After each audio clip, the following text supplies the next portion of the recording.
This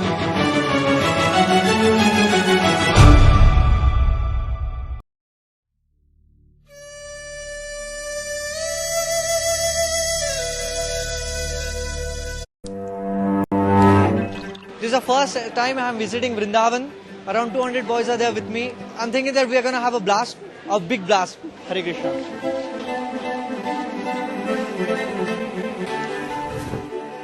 I have been hearing since from months together about Radha Govind Dev deity, but today it was something like, a dream come true. Today for the first time ever I woke up 2 o'clock just to have darshan of Radha Govind, and it was really, really nice. The deities are so attractive, like you just go towards them and you feel like dancing all the time. We completely change during the association. It's very powerful. It is a bliss and enjoyment, full of enjoyment. I can't tell this. You need to come and have experience it. This is what. It's really wonderful. Actually, I can't imagine how much we are enjoying.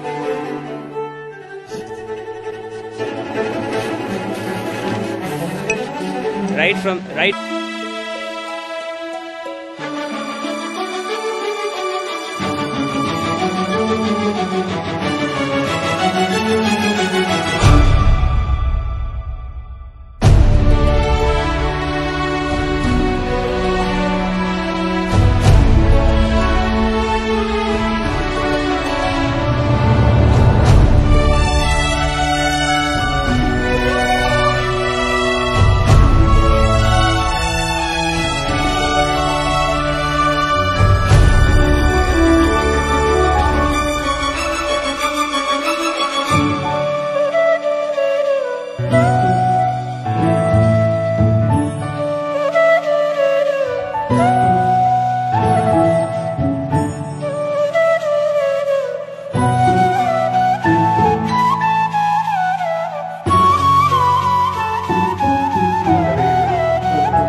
I feel like going there again, back again and again and again. Something out of the world experience this was. I never had this experience ever before. Being over here in this atmosphere, I don't feel away from home. It's just like another home for me, the best home. I take back the mood of separation and devotional service of Krishna from this place. Sri Dham Vrindavan, I want to seek blessings from all the acharyas, Goswamis, that please empower me so that I can be a part of this Chaitanya Mahaprabhu's movement. So we are heading towards Bangalore, back to home. But yeah, already I'm starting feeling separation from Vrindavan. I don't know. There's a different feeling that I'm missing something here. I'm losing something. I know, but we're sure we are going to come back next year. Let's see how it goes.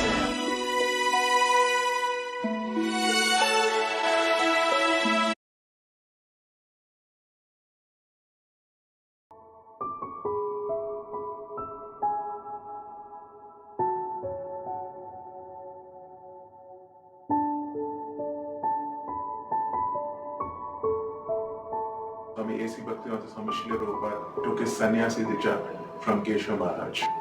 And as you all know, after taking sannyasi diksha, he went and stayed for some time in Vanshi Gopal Ji temple, and from there he stayed sometimes for a few years in Radha Damodar temple, and then he went to the west and there was a Hare Krishna explosion. In other words, I can say that it was Srila Prabhupada who brought Vrindavan to the whole world. I can also say that it was Srila Prabhupada who brought the whole world to Vrindavan. So when I say Vrindavan, we can think, or we can, many times we have idea that it's a sacred city. Like that, there are many sacred cities around this world, and Vrindavan is least known. And it was in this place, 5,000 years back, where the Lord, Supreme Personality of Godhead, Shri Krishna, personally appeared and performed his wonderful pastimes 5,000 years back. And as he wandered up his pastimes, few centuries from there, all the pastimes, the places where he performs wonderful pastimes, it was lost from the human memory, and then it was rediscovered in the 16th century by Chaitanya Mahaprabhu himself. So Chaitanya Mahaprabhu is the incarnation of the Supreme Personality of Godhead Krishna, and he came in the form of a devotee. Chaitanya Mahaprabhu says that this Vrindavan, which we'll be visiting, will be stepping in on Vrindavan, on the dust of Vrindavan, on October 14, which is just around 19 days from now. And Chaitanya Mahaprabhu says that this Vrindavan, which we'll be visiting, is a replica of the Goloka Vrindavan, which is there in the spiritual world. Many saints with transcendental vision were able to perceive the greatness of this Vrindavan, and they worship this place as not different from the Lord himself. Also, it is said in Adivaraha Purana that among all the three planetary systems, this earth is considered to be glorious, important. Why? Because it has a place which is called as Vrindavan, where Krishna personally came and performed his pastime. Because of this Vrindavan, this earth is considered as glorious. And also it is said in Gautamiya Tantra, the Supreme Lord himself says that this is my beautiful Vrindavan, my transcendental abode. This forest is my form. In this place, the demigods and sages always remain in a subtle form. I, the master of the demigods, never leave this forest. Yuga after yuga, I sometimes become visible and sometimes not visible. So you see, this Vrindavan, the Lord himself is personally present. When Chaitanya Mahaprabhu, he was staying in Jagannath Puri, and he had a lot of desire to go to Vrindavan. And when he decided finally one day, when he took the decision of going towards Vrindavan, his dearmost associate, Gadadhar Pandit, told to Chaitanya Mahaprabhu that, my dear Lord, because Mahaprabhu was departing to Vrindavan, then he told, my dear Lord, wherever you are, that itself is Vrindavan. Where you are, that is Vrindavan. But still, you are going to Vrindavan to instruct people. So this is what Prabhupada writes, that though Chaitanya Mahaprabhu came in this world to act as a devotee of the Lord, and wherever he is, that itself is Vrindavan. But still, to set an example for all of us, he himself went to Vrindavan. That is the glories of Vrindavan. And Krishnadas Kaviraj Goswami in Chaitanya Charitamrita writes that Shri Chaitanya Mahaprabhu is always absorbed in the ecstatic love of Krishna when he was in Puri. And when Chaitanya Mahaprabhu decided to depart for Vrindavan, on the way he went passed through Jarikanda forest. And when he was on the way to Vrindavan, that love, that ecstatic love increased by 100 times. And when he was in Mathura, that love, that ecstatic love for Krishna increased by further 100 times more. And when he was traveling out of the forest of Vrindavan, that ecstatic love for Krishna increased by 1,000 times. And Lord was in full ecstasy when he was in Vrindavan. And it is said that he ate and did his morning obligation just as a habit, but internally was full of bliss. When Lord was there in Vrindavan, he was very eager to visit Radhakund. He was very eager to discover the places where Krishna performed his wonderful pastimes. After that, he was able to do the few of the task. Then afterwards, he requested his confidential servant, Rupa and Sanatana Goswami, and he advised them by saying that because he was being advised by his mother to be in Puri, he cannot stay continuously in Vrindavan. That's why Mahaprabhu says that on behalf of me, I want you to live in Vrindavan, and I will manifest my pastimes through you in this beautiful place. In other words, Mahaprabhu empowered the Goswami to do his task in Vrindavan. What was the task? To excavate the lost places and also to write books on bhakti, and also the Goswamis, they constructed very big, wonderful temples of various deities in Vrindavan. And then Srila Prabhupada, also following in the footstep, constructed a very beautiful temple and set a standard so that many people, many of his disciples can come, stay in that place and witness the wonderful activities and at least experience what is this Vrindavan is. Now, when we go towards Vrindavan, what is the price that we have to pay? What is the price? Not just money, there is something else. Just like many times, many people, they come to Vrindavan as a tourist. They may not be able to get full spiritual benefit. Just like there's a normal term, whenever they go to that place, people generally use one term, Ananda Gaya. But what is that real Ananda that Vrindavan can offer?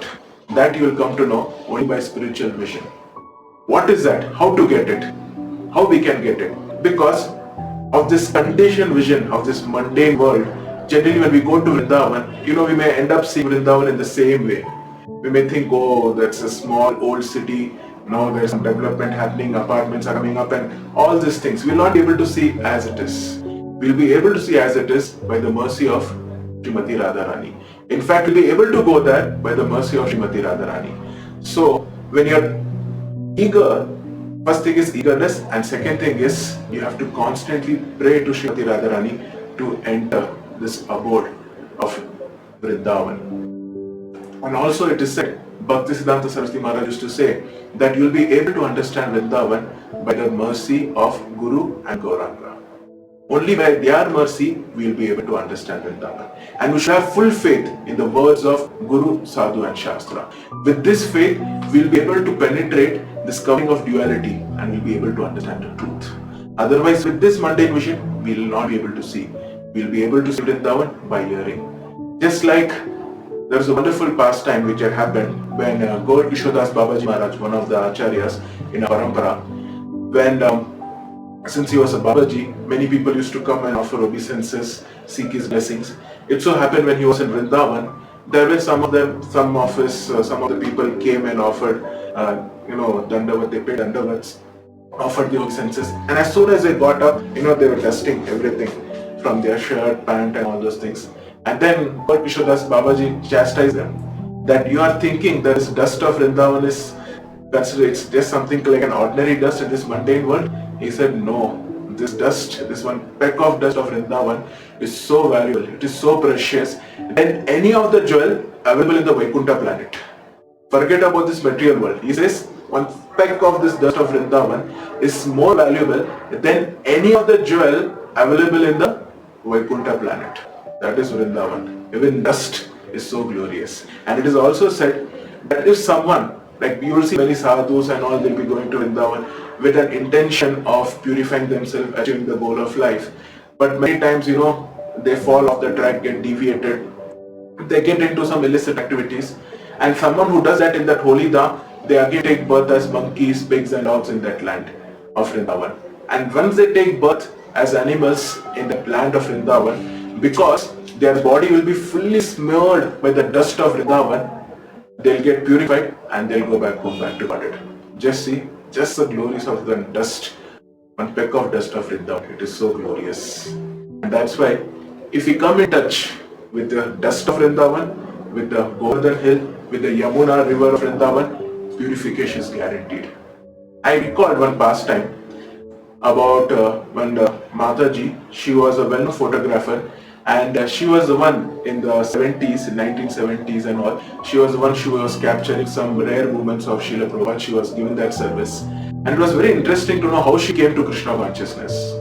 Actually, she met the devotees in US, and her intention was, and she and her husband both were a photographer, and their intention was they wanted to capture the life of Asia, the village folk and all those things. So they were asking, how can we go there? Can you suggest us some places?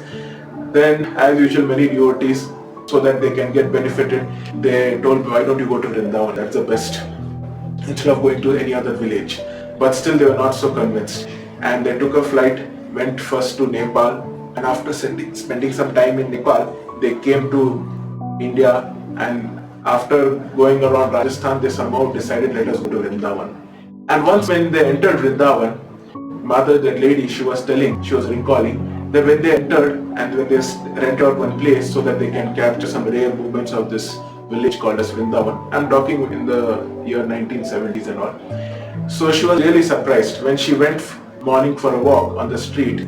As you know, in Vrindavan, people generally when they come, they'll ring the bell. Instead of ringing the bell, they'll say Radhe Radhe. So when she was walking and when any cycle wala used to come, they used to shout Radhe Radhe. She was like, what is this Radhe Radhe? And then finally she came to know that, oh, this is what it is. And she used to greet people by chanting the names of Radha and continuously Radhe Radhe. Then she used to take bath in Yamuna river. And gradually she met some of the devotees. And in few months she decided that, yes, finally I got what is life meant for. She was telling that she was an atheist. She used to not believe in anything. But just she came to Vrindavan, her mood was to capture some rare moments of village folk, but being in touch with this dust as well as with the Yamuna river, with the devotees, with the disciples of Prabhupada, finally she became a devotee. And instead of taking photograph of some village folk across Asia, she started taking photograph of her beloved spiritual master Srila Prabhupada, some rare moments of Srila Prabhupada. So this is Vrindavan. Anyone, however he may come, he can get purified. That's this place, Vrindavan. And also, it is said that when we go to this place, when we go to Vrindavan, the first thing that we should always remember is that I am able to go to this place by the mercy of spiritual master. This place is so glorious. As yesterday we heard that every tree is a kalpavriksha. All your desires can get fulfilled. I mean, I had my personal experience when there were some things when we, as a sadhaka, when we progress in a spiritual life, when I had gone as a folk boy there, and when I heard in one of the association that every tree is a kalpavriksha tree. It can fulfill all your desires. And initially I was not so much convinced. Then I said, let me try. And when I started praying to some of the trees, then within few days I was able to see that everything was getting manifested. So here in Vrindavan, it's a very good opportunity. It's a Chintamani Dham, where all your desires gets completely fulfilled. So we are going to that place. It's such a wonderful opportunity which we have all been blessed with. So that's why it is said that when we are going to this place, we should be very eager. And what is that eagerness? Eagerness comes in the form of seeking blessings, begging for Radharani's mercy, at the same time begging for Srila Prabhupada's mercy. And once we enter, before entering to Vrindavan, one thing we should know, we have to purify our consciousness. Try as much as possible. How we can purify? By just following the instruction of Chaitanya Mahaprabhu. That is chanting. And second thing is by hearing. As Bhaktisiddhanta Saraswati Maharaj used to say, we can see Vrindavan through our ears. By hearing, we will be able to see. And Bhaktisiddhanta Saraswati Maharaj also said one more very important thing, that as I had already told, that Chaitanya Mahaprabhu has empowered Rupa Goswami to do his task. Rupa Goswami has been empowered by Chaitanya Mahaprabhu. So we should also pray to Rupa Goswami and his followers, so that we'll be in a proper consciousness and we'll be able to see Vrindavan as it is. And through Rupa Goswami, Chaitanya Mahaprabhu displayed many wonderful pastimes. And he showed how great this Vrindavan Dham is. It is also said that this knowledge of Vrindavan and even an opportunity to visit this place itself is the greatest boon for a human life. It's the greatest boon. As it is said, if life is a journey, we should be very careful to choose our destination. I repeat, if life is a journey, we should be very careful to choose our destination. As Chaitanya Mahaprabhu has already told, what is our destination? Our destination is Goloka Vrindavan. And during that time, in that destination, to keep us fully empowered, to make us fully surcharged with, enthusiasm, Vrindavan trip can play a vital role in our life. Once when you go to Vrindavan, you can know that it's like a booster for you. And with the association of devotees, Prasadam, Kirtan, you'll have a wonderful experience, provided you come with a proper consciousness. What is a proper consciousness? Let me understand more and more about Vrindavan and surcharge myself with lot of enthusiasm, because Vrindavan has that kind of potency.